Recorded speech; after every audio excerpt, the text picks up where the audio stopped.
The snow came in sideways that Tuesday night, driving hard off Lake Michigan with the kind of cold that had teeth. Chicago in January was not a city that apologized for itself. It pressed down on you, stripped you bare, reminded you exactly how small you were against the geometry of glass towers and frozen wind corridors. Ethan Cole had learned to love it. Not the cold exactly, no one loved the cold, but the emptiness it created. By 9 o'clock on a night like this, the 42nd floor of Hale and Merritt Capital was as quiet as a held breath. The open-plan trading floor, usually a pressure cooker of voices and chairs rolling and keyboards clicking, had gone still. The overhead lights had dimmed to their after-hours setting. The only sounds were the groan of the building settling in the wind and the faint mechanical exhale of the HVAC system that Ethan was currently lying underneath, his back flat against the cold tile, a flashlight clenched between his teeth. The secondary return duct on the east side of the floor had been pulling warm air instead of circulating it. Small problem. Invisible problem. The kind of problem that nobody noticed until the thermostat crept up 2 degrees and someone in a $7,000 suit got uncomfortable. That was his job. Finding the invisible problems before anyone had to notice them. He worked with the slow, deliberate economy of someone who had learned that rushing things cost more than time. 41 years old, broad through the shoulders from years of physical work, with a face that had settled into something quiet and self-contained. Not unfriendly people sometimes mistook it for unfriendly, but contained. Like a house with the curtains drawn. Everything going on inside, nothing leaking out. His uniform was slate gray, the same color as the duct housing, and he wore it like a second skin. 3 years at Hale and Merritt Capital, the private equity firm that occupied floors 38 through 42 of this particular tower on Wacker Drive, and Ethan had cultivated a specific, practiced invisibility. He arrived before most people. He left after most people. When he passed through a room, he moved along the walls, close to the architecture, like he was part of the building's own circulatory system. This was not an accident. This was survival. He had Lily to think about. 4 years old, all dark eyelashes and serious questions, currently asleep in their apartment in Pilsen, in a bed shaped like a race car, that he'd found on Craigslist, and repainted yellow because she'd said yellow was the happiest color. Margaret Holt from 3B was sitting with her tonight, as she did on his late shifts, a retired schoolteacher with patient hands and a bottomless supply of herbal tea who asked for nothing in return except the occasional jar of the pasta sauce he made on Sundays. He thought about Lily now as he worked. The particular weight of her when she climbed into his lap, the way she smelled like baby shampoo, even though she was too old for it because she'd declared it her favorite, and he wasn't going to argue. He thought about how she'd looked when he'd left tonight, her face slack in sleep, one arm thrown over the edge of the mattress like she was reaching for something. He thought, I cannot afford a single mistake. Not financial mistakes, though, those two. He meant the other kind. The kind where a man like him started blurring lines that didn't exist to be blurred.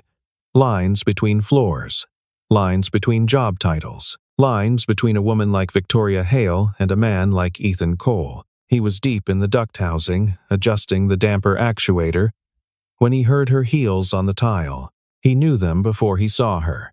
He knew the rhythm of them, purposeful, slightly impatient.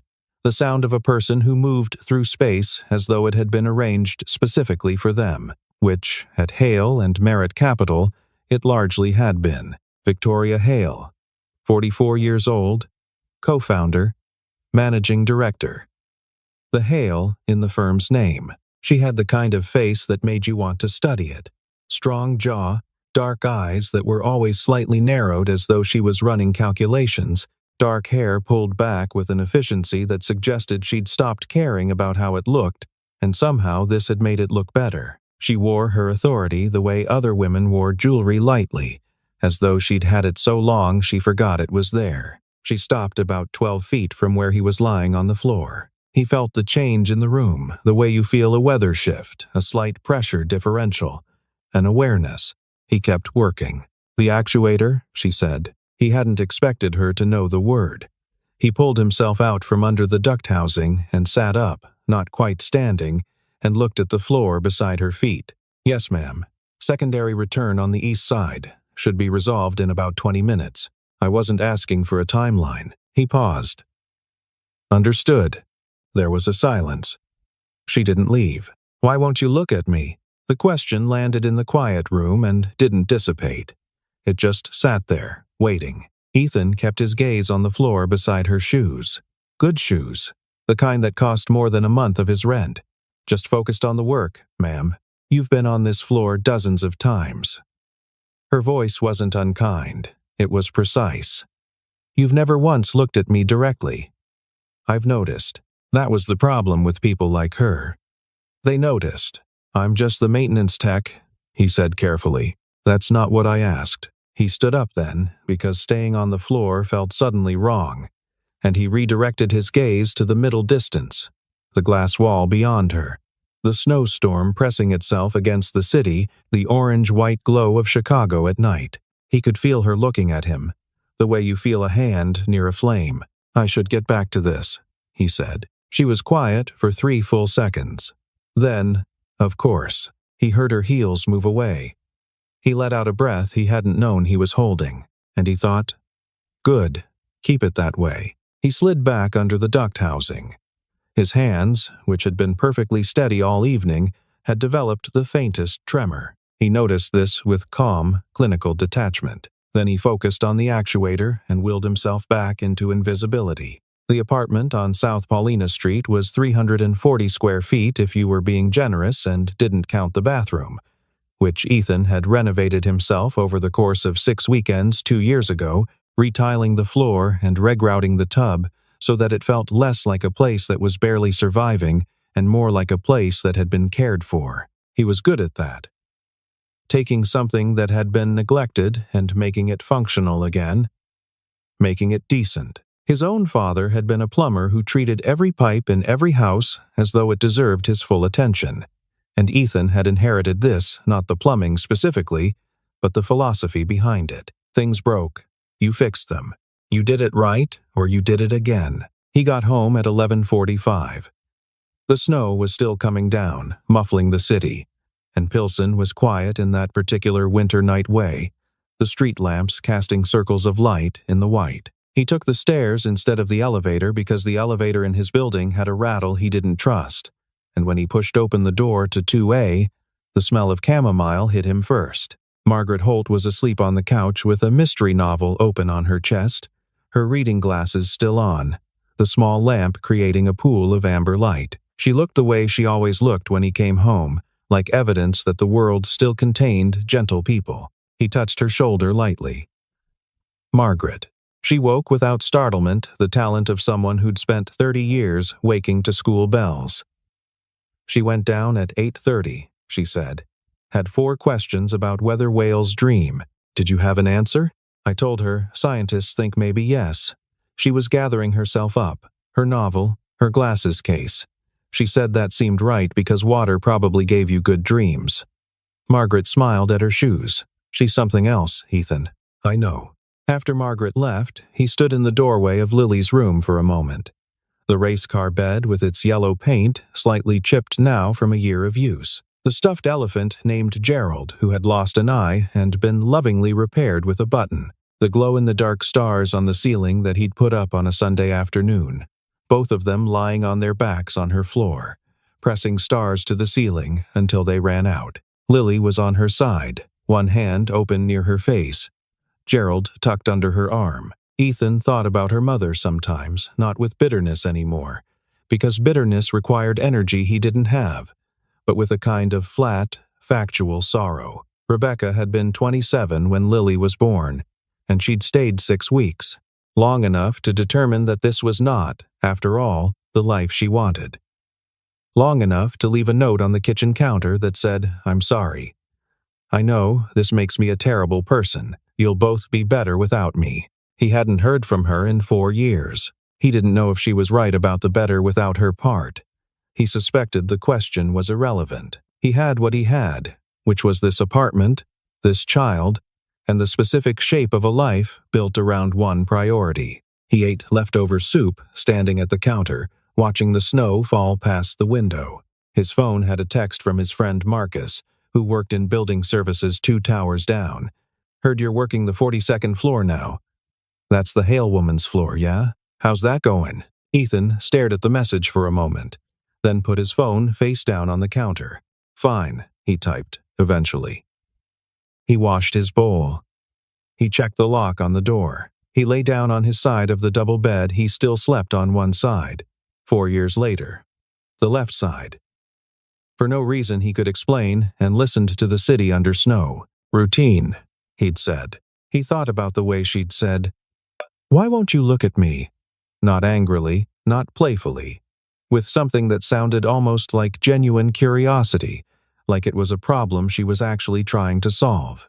He closed his eyes. He thought about Lily asking whether whales dream. He let that carry him to sleep instead. It started, or escalated, he wasn't sure which was the right word, the following Thursday. He was replacing a ballast in one of the corridor light fixtures outside the 41st floor conference rooms. Standard work, mid-morning, most of the floor occupied with their usual controlled intensity of important financial activity. He was on the stepladder, focused on the wiring, when he heard her voice below him. Ethan, not maintenance, not hey. His name. He came down one step on the ladder and looked to his left, because looking directly down would have meant looking directly at her. And old habits. Victoria Hale was standing in the corridor with 2 senior associates. He recognized Franklin Marsh, who had the humorless competence of a man born to manage other people's money, and a newer one, a woman named Brianna Caldwell, who'd been with the firm maybe 8 months and still had some life behind her eyes. Both of them were looking at Ethan with the particular expression of people who had not previously registered that he had a name. "The ballast?" Victoria said, nodding upward. "Yes, ma'am." The fluorescent flicker in the 3rd conference room. He kept his voice level, professional. "This should resolve it. Good." She paused. "You've been with the building 3 years. It wasn't a question." He said nothing. "And you've never looked at me directly once in that time. Not at me, not at anyone above associate level. I've been paying attention." She didn't say this like it was a complaint. She said it like she was reading aloud from a document, stating facts. Why is that? Franklin Marsh had his phone out and was suddenly very interested in his phone. Brianna Caldwell was watching with the barely suppressed attention of someone watching something they will absolutely discuss later. Ethan said, "I'm not sure that's relevant to my work." "Probably not," Victoria agreed. She looked at him for another 3 seconds, calmly, the way she probably looked at balance sheets searching for the thing that didn't add up. Then she nodded once and moved on down the corridor, the 2 associates falling into step behind her. Franklin Marsh glanced back at Ethan as he walked away. His expression was unreadable, but not hostile. More like, that was unusual. Ethan climbed back up the ladder. His hands were steady. He was fine.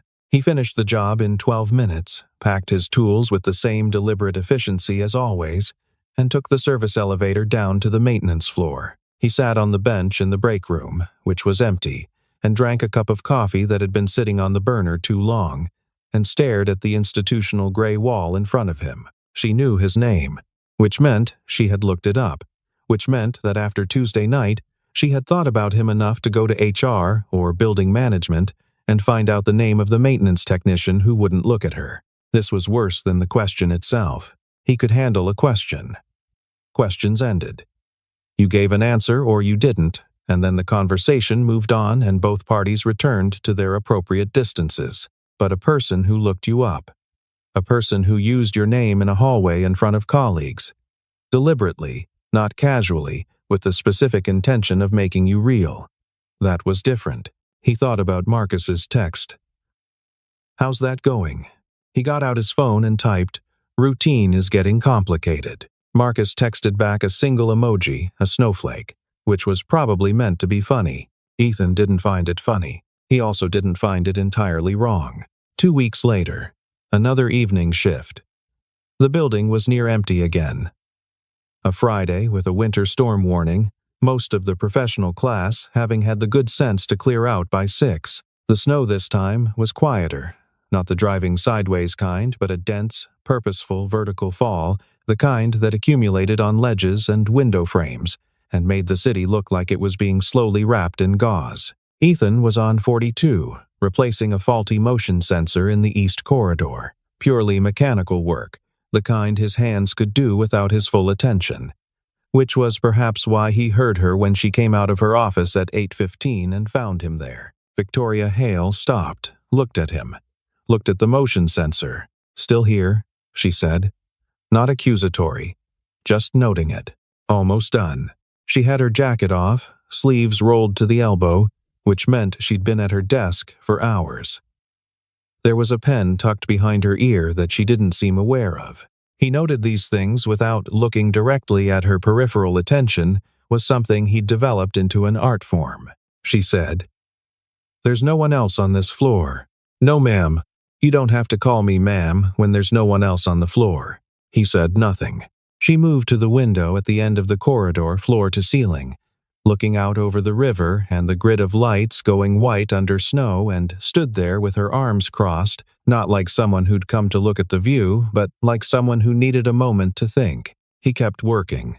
After a while, she said, "What would happen if you looked at me?" He'd been expecting something, but not exactly that. He kept his hands moving on the sensor housing. "I'm not sure what you mean." "Yes, you are." A pause. The snow fell outside the glass. The building sighed around them. "Nothing good," he said. "For anyone." She turned from the window then, and he had nowhere to put his eyes except the middle distance, and the middle distance happened to contain her reflection in the dark glass behind her, which was not quite looking at her. Technically, and he could see her expression, which was not what he expected. Not frustrated, not pleased with herself.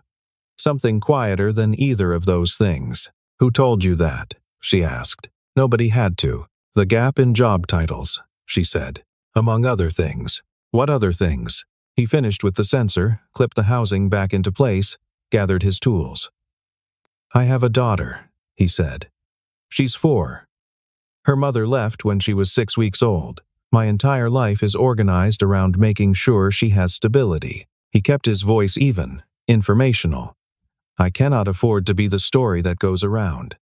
I cannot afford for anything to happen that puts my job at risk. I cannot afford to be a complication in anyone's life, especially." He stopped. "Especially mine," she said. "I wasn't going to say that, but that's what you meant." He finally looked at her.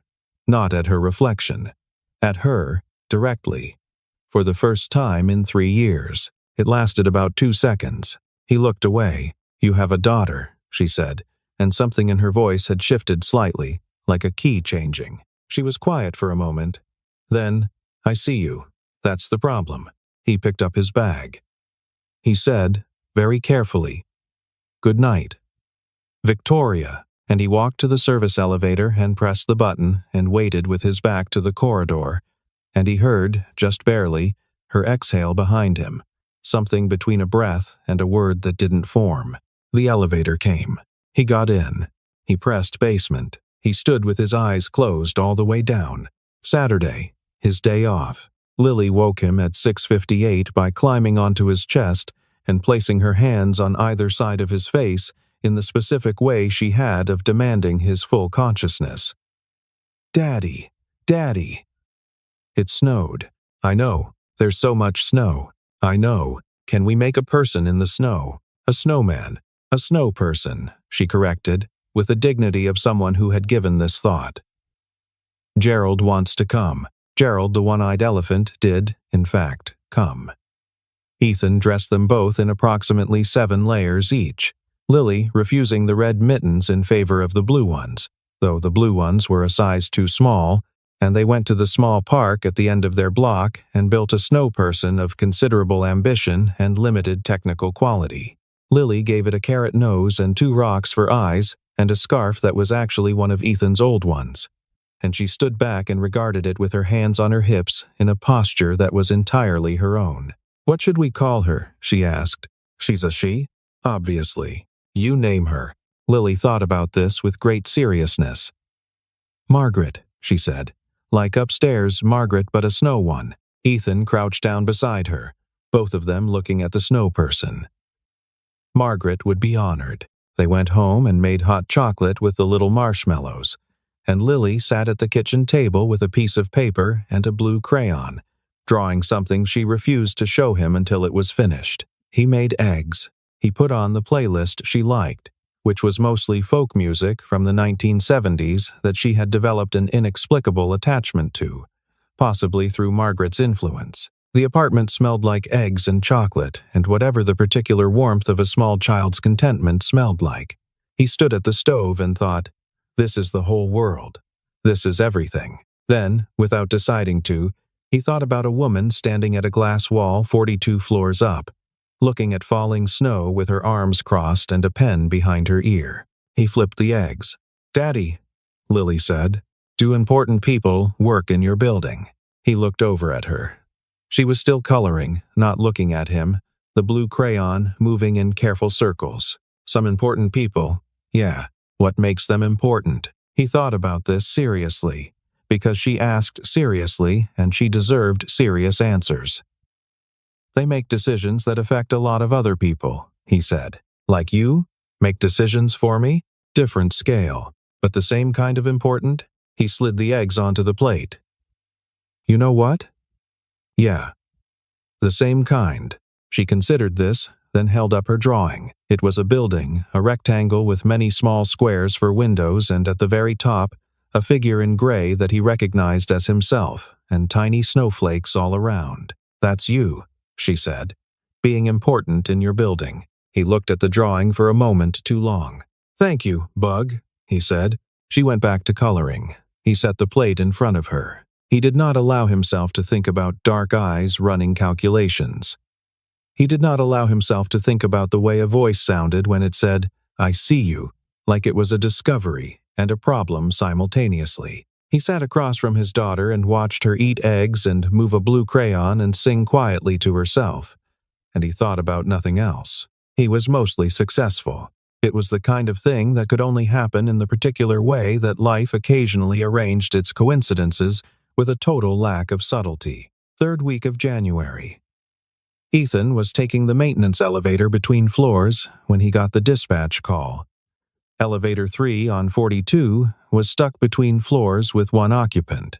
He took the stairs the rest of the way up, pried open the mechanical room access panel, and assessed the situation. The hydraulic had a pressure drop he could get the car moving manually, but it would take 15 minutes and the car would need to be held at the 42nd floor landing rather than traveling. He called up through the emergency intercom. "Building maintenance. I'm going to have you moving in about 15 minutes. Are you all right in there?" A pause. Then, "I'm fine." He recognized the voice. Of course he did. He worked steadily, without rush panic, didn't fix hydraulics, and 17 minutes later, the elevator car settled level with the floor and the doors opened. Victoria Hale stepped out with the composure of someone who had decided some time earlier that composure was simply a choice she made, regardless of circumstances. She looked at him. He was on one knee beside the access panel, his tools around him. He looked back. "Hydraulic pressure drop," he said. "The car is out of service for tonight. I'll have a repair crew here tomorrow morning." "All right." She looked at the elevator behind her, then back at him. Neither of them moved. "That's what I'm here for." "Is it?" The hallway was empty. It was nearly 9 o'clock. The city hummed 42 floors below them in the dark. "I got stuck in an elevator when I was 7, she said, conversationally, like she was talking to herself as much as him. "In my father's office building. 20 minutes. I was terrified." "Were you terrified tonight?" "No." A pause. "I don't know why not." He stood, started gathering his tools. "Maybe you just got used to it. Or maybe I had other things on my mind." She sat down, not in a chair. There were no chairs in the corridor, but on the floor, with her back against the wall, with a calm matter-of-factness that surprised him. She looked up at him. "Sit down, Ethan." He looked at the floor beside her. He looked at his tools. He thought about every reason in the world why this was a bad idea. He sat down. They sat with their backs against the wall of the 42nd floor. The city spread out through the glass opposite them, snowfall catching the light. "Tell me about her," Victoria said. "Your daughter." He thought about deflecting. He looked at the city. He said, "Her name is Lily. She's 4. She named a snowman Margaret today after our neighbor. She has a stuffed elephant named Gerald who lost an eye and she made me sew a button on." He paused. "She asked me this morning if important people worked in my building. What did you tell her?" "That some did." "And yourself?" He was quiet for a moment. "I told her decisions that affect a lot of people make you important. And she showed me a drawing of me at the top of the building." Victoria said nothing for a moment. Then, very quietly, "That's a better definition of important than the one I was raised with." He looked at her then, not glancing away, not peripheral, but actually looked. Her profile, the lines of her face, the way she held her jaw slightly tense even when she was sitting on the floor of a corridor at 9 o'clock at night, like she was always on guard against something. "What were you raised with?" he asked. "Revenue," she said. "Assets under management. Market position." She paused. "My father built this firm. I took it over when I was 38 and made it twice as large. That's what important meant. And now?" She turned to look at him. They were close, not inappropriately close, but close enough that he could see the particular dark brown of her eyes, which were not running calculations at this particular moment. They were just looking at him, plainly. "Now, I'm not sure," she said. The story was already moving by the time Ethan heard about it from Marcus. "People talking on 42, the text said. You and the boss. Heard you sat in the hallway with her for like an hour. 20 minutes, actually." But he understood how these things expanded. He texted back. "We talked after an elevator repair. That's it." Marcus. "Yeah, but that's not how it's going to sound, is it?" He knew Marcus was right. He'd known it before he sat down on that corridor floor. He'd known it was a mistake the moment he felt himself not standing back up. It crystallized over the following week in small, specific ways. The security supervisor, a thick-necked man named Dale Crawford who'd been in the building longer than Ethan, found a reason to stop by the maintenance floor and deliver what he probably thought was a friendly warning. "Hey, just want to say, the executive floors are sensitive. People notice things. Especially with the firm in the middle of a partner vote." He paused, letting that land. "Just keep your head down, yeah?" Ethan thanked him, but he stood in the break room after Dale left and felt something shift inside him. A slow, building pressure like the hydraulic working in reverse. He thought about what it meant that his normal, professional behavior had become something that required a warning. He thought about the fact that he had, genuinely, done nothing wrong. That he'd sat in a corridor and had a 20-minute conversation about a child's snowman and a man's definition of importance, and that this was apparently enough for people to build stories around. He thought, "This is what I was protecting against." But beneath that, a smaller voice. She said, "I see you." He called Margaret that evening, standing outside in the cold because Lily was doing her bath. The phone pressed to his ear. He didn't tell Margaret about Victoria. He told her he was having a hard time at work, which was true in a way that felt insufficient. Margaret was quiet for a moment. Then she said, "You know what I tell my kids, the ones who were always trying to be invisible?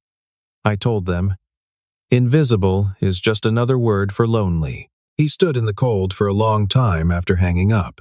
Then he went inside and helped Lily rinse the shampoo out of her hair, and she said, "Daddy, what's your favorite thing about winter?" And he said, "Right now, this." Which was true. The next morning, he got to work early. He had 4 routine jobs on 38 and 39. He did them efficiently, professionally, and he did not go to 42. He went home. He took the bus because the temperature had dropped to 12 degrees, and the walk would have taken 25 minutes.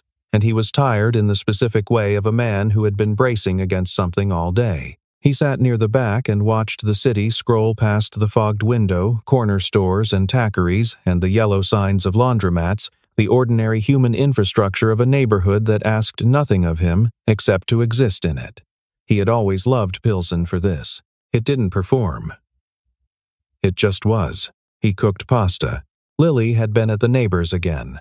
Margaret had taken her to a children's museum exhibit about ocean creatures, which Lily had discussed at extended length through dinner. She had questions about octopuses that Ethan answered as honestly as he could, and then supplemented with internet research on Margaret's tablet. By 8 o'clock, she was asleep with a library book about the deep sea open on her pillow, her breathing slow and regular. He stood in her doorway longer than usual. He thought, for the first time in a long time, that his life felt too small, not in the way it had before Lily, which had been an aching, directionless smallness, but in a different way. Like a coat he'd bought for a specific kind of weather that was now the wrong fit for the season he was in. He went to find her.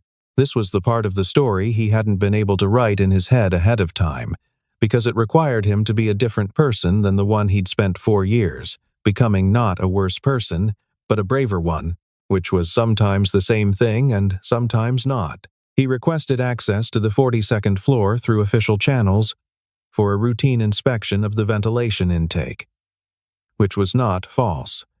The intake did need a quarterly check. He just happened to schedule it on a Tuesday morning when, according to the building calendar, Victoria Hale had no meetings until 11. She was at her desk. The office was glass-walled, facing the lake, which on this February morning was a flat sheet of cold mercury under an overcast sky. She looked up when he knocked on the open door.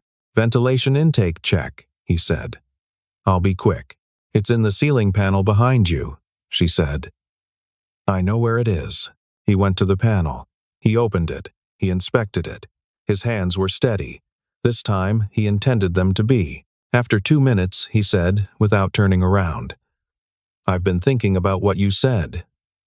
"About seeing me." She was quiet. "I've spent 3 years trying not to exist on these floors any more than I had to," he said, "because I couldn't afford the complication. But I've been doing some arithmetic." He closed the panel. He turned around. He looked directly at her. "The complication is already there. It was there from the first night you asked me the question. Me keeping my head down isn't going to undo that." Victoria put down her pen. She looked at him with the same expression she'd had on the corridor floor, not calculating, just present. "What are you saying?" she said. "People like me don't belong in your world," he said. "That's true.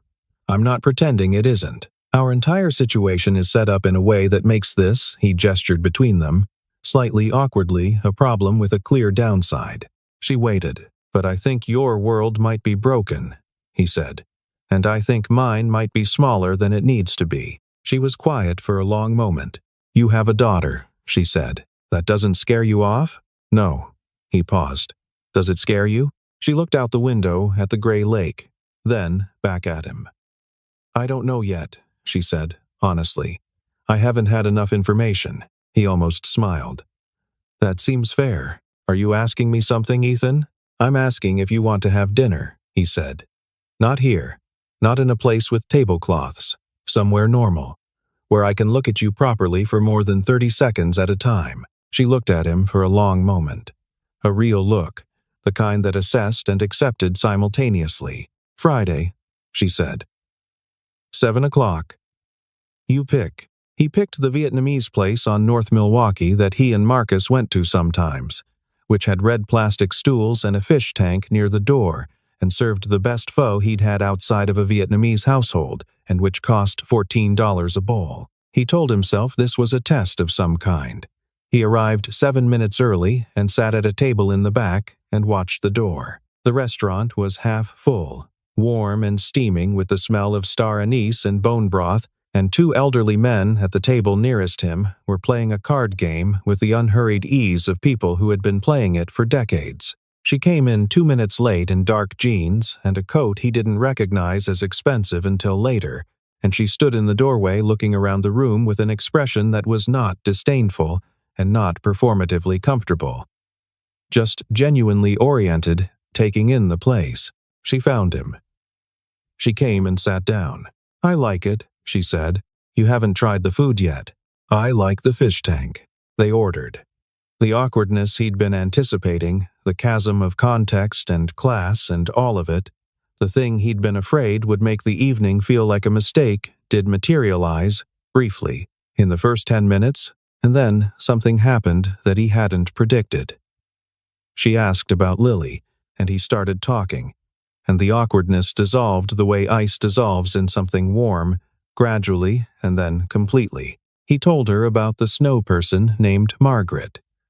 He told her about Gerald, the elephant, and the button eye, the way Lily had watched him sew it with her hands clasped in her lap, the gravity of the occasion. He told her about the glow-in-the-dark stars on the ceiling. Victoria listened in a way that people rarely listened fully. Without planning her response, her eyes on him, her foe getting slightly cold. "She sounds like a person," she said. "Not like a child. Like an actual, specific person." "She is," he said. "She's more of a person than most people. How do you do it alone?" He thought about the question seriously. "You stop thinking of it as alone," he said. "You think of it as, this is the team. 2 people. We figure it out." He paused. "Margaret helps. Marcus helps. Lily helps, actually. She makes it make sense." Victoria wrapped her hands around her tea glass. "My father worked 16-hour days every day of my childhood," she said. "He built something extraordinary. He also missed every school play, every graduation, every she stopped. He was proud of me. I know he was. He just showed it by making me his successor." She was quiet for a moment. "I sometimes wonder what I missed by being his daughter instead of someone else's." He didn't say anything. He let that sit. "I'm sorry," she said. "That was more than you asked for." "No," he said. "It wasn't." They sat with the ambient noise of the restaurant around them. Voices, the clatter of chopsticks. A child at a nearby table loudly identifying things and the snow falling again outside the window, which it had been doing intermittently all week, and Ethan thought about 2 worlds and whether they were actually separate things or just different rooms in the same large house. She looked up from her tea. In the warm light of the restaurant, without the precision of her professional setting, she looked tired, he thought. Not defeated, just the kind of tired that came from years of being excellent at things that didn't quite add up to what you needed. "You're looking at me," she said. "I know," he said. "Finally," she said. And she smiled, not the controlled expression he'd seen on the 42nd floor, but a real one, slightly crooked, surprised at itself. He looked at that smile for a moment longer than was strictly neutral. "There it is," he said quietly. She raised an eyebrow. "The person under the managing director," he said. She looked at him steadily. "Same goes," she said. March, then April. Then the particular golden inflection of a Chicago May, when the city collectively exhaled and the lake turned blue again, and everyone emerged from their winter shells, blinking and grateful. They moved slowly. There was a deliberateness to it that felt earned, not cautious in a fearful way, but careful in the way that 2 people are careful when they understand the stakes and have decided those stakes are worth it. His shift on the 42nd floor had been reassigned after a quiet conversation between building management and HR, which removed the professional complexity without anyone having to make it dramatic. He worked 38 and 39. He was fine with 38 and 39. His supervisor, a measured man named Ron Garrett, who communicated in practical sentences and never once asked a personal question, had simply handed him a new floor schedule and said, "Suits your route better anyway." Ethan had thanked him and meant it. He also had a conversation with Dale Crawford, the security supervisor, in which he said nothing defensive and nothing apologetic. Simply, "I understand you had concerns. I don't think there'll be concerns going forward." Dale had looked at him for a long moment, then nodded, once, and that had been that. Ethan had walked away understanding something he'd known abstractly, but now knew in his body. The people who put walls up to keep you small were rarely prepared for the version of you that simply walked around them. The firm's partner vote came and went, and Victoria's position was secured on its merits, which had never genuinely been in question because she was, by any measure, extraordinary at her work, a fact that had nothing to do with a maintenance technician who had briefly sat on a corridor floor with her in January. He took Lily to the park. He cooked pasta on Sundays. He had dinner with Victoria on Friday evenings, alternating between the Vietnamese place and a Thai place he'd found and, once, a dinner at her apartment that she'd cooked herself with the focused determination of someone who had decided to learn something and was not going to do it halfway. The food was good. He told her it was good. She said she knew it needed more acid, and he agreed that it did, and they talked about food for an hour, and he thought, this is what it's supposed to feel like. In May, on a Saturday, he brought Lily. He'd told Lily ahead of time, not with a speech, but with a simple, honest, Lily-sized explanation. There was someone he liked who wanted to meet her, if that was okay. Lily had regarded him for a long moment with those dark, serious eyes, then said, "Is she nice?" "I think so. Does she like elephants?" "I genuinely don't know. Ask her before she comes." He had texted Victoria. "Important question. Do you like elephants?" She had texted back 3 minutes later. "I have strong feelings in favor of elephants." "Why?" He had texted. "Important screening process. You passed." They met at the park. Lily arrived holding Gerald, which Ethan understood as a statement of intent she was bringing her most important person to assess this situation. Victoria arrived wearing no version of her work clothes and carrying a yellow kite she'd apparently bought on the way, for reasons he didn't ask about because it seemed like exactly the right instinct. Lily looked at the kite. Lily looked at Victoria. "That's yellow," Lily said. "I know," Victoria said. Yellow seemed right. Lily extended Gerald. "This is Gerald. He has a button eye." Victoria crouched down to Lily's level, which not everyone did, and looked at Gerald with seriousness. "This one." Lily pointed. "Daddy sewed it." "It's a brown button, but Gerald was fine with brown." "Gerald has good taste," Victoria said. "Brown is an underrated color." Lily considered this for a long moment. Then, "Do you want to fly the kite?" "I was hoping you'd ask." They flew the kite for 2 hours. Ethan stood back and watched, mostly the tall woman and the small child, running across the grass with a yellow kite lifting above them against the blue May sky, and he felt something in him that he didn't have a word for. Not relief exactly. Not happiness exactly. Something larger and quieter than either of those things. The feeling of a door opening into a room you hadn't known was there. At some point, Lily looked up at Victoria and asked, with the directness of a 4-year-old, "Are you going to stay?" Victoria looked at Ethan across the grass. He looked back. "I'd like to," Victoria said, "if that's okay with you." Lily thought about this. Gerald was under her arm. The kite string was in her hand. The sky was very blue above them. "Okay," she said. And then, because she was who she was, "But Gerald has to agree too." Victoria looked at the elephant with great seriousness. "Gerald," she said, "what do you think?" Lily lifted Gerald, looked at his button eye, and appeared to receive some internal transmission. "He says yes," she reported. "But he wants to come to dinner sometimes." "Gerald is always welcome at dinner," Victoria said. The wedding was small, as he'd wanted, and she'd agreed. December. Light snow. They held it in a room with tall windows and a view of the lake, which in winter was silver and still, and the snowfall outside was the quiet, vertical kind that accumulated on every surface and made the world look like something that had been set down gently. 22 people, the ones who mattered. Marcus, standing too straight in a suit he'd bought specifically for this occasion and would probably never wear again. Margaret Holt, who had pressed her good blue dress and brought the mystery novel she'd been reading the night of their first dinner.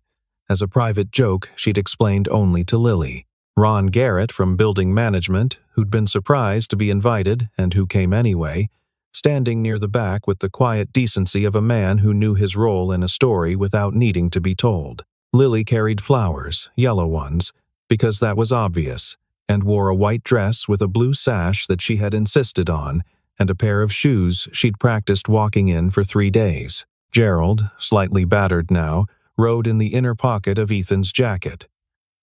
This had been Lily's specific requirement, and he had not argued. Margaret Holt sat in the front row and cried quietly and happily. Marcus, who had been best man on the technical grounds that there was no one else even close, spent most of the ceremony looking like a man trying not to cry, while also trying to look like a man who would never cry, and achieving neither. Ethan stood at the front of the room and watched Victoria walk toward him down the narrow aisle between chairs. And he looked at her the way he had been looking at her for months, now, directly, fully, without calculation or caution, with everything he had. She saw him seeing her. She smiled, the crooked, surprised one. The real one. He smiled back. He thought about a night in January, snow driving sideways off the lake, a 42nd floor corridor. A question. Why won't you look at me? He thought about a yellow kite against a blue sky, a drawing of a man in gray standing at the top of a building, a 4-year-old's theory of importance. He thought about how for years he had kept his eyes down and his world tight because the alternative had felt like a ledge he couldn't afford to stand on. He thought about every morning he had walked into that building and made himself small by choice, and how the smallness had felt like protection when it was really just a kind of grief dressed up in practical clothes. He thought about Lily asking whether important people worked in his building, and drawing him at the top of it in gray crayon, surrounded by snowflakes, because she already knew the answer. He thought about how the ledge had turned out to be the floor. Victoria reached him. He took her hands. They were warm. They had always been warm. Even on the coldest nights he'd noticed this about her early, that she ran warm, that the cold of the city didn't seem to reach her the way it reached him. He had teased her about it once, and she had said, without particular modesty, "I generate my own heat." He had laughed out loud, genuinely, which she'd seemed to find more satisfying than the compliment itself. He thought about that now. He squeezed her hands. She squeezed back. Outside, the snow kept falling quiet and purposeful, accumulating on ledges and window frames, wrapping the city in something white and still. Lily stood beside him and held her flowers and watched with the serious attention she gave to all important things. She had Gerald in her coat pocket, his button eye just visible at the edge of the fabric, and she had her yellow flowers. And she had the expression she wore when she was deciding whether something was right. She looked up at Ethan once, briefly, and he looked back down at her. And something passed between them, the specific, wordless communication of two people who had been a team long enough to not need the words. She nodded, once, and Ethan Cole, who had spent 3 years perfecting the art of disappearing, stood in the light and was seen. For the first time in his life, being seen didn't cost him everything. It gave him everything.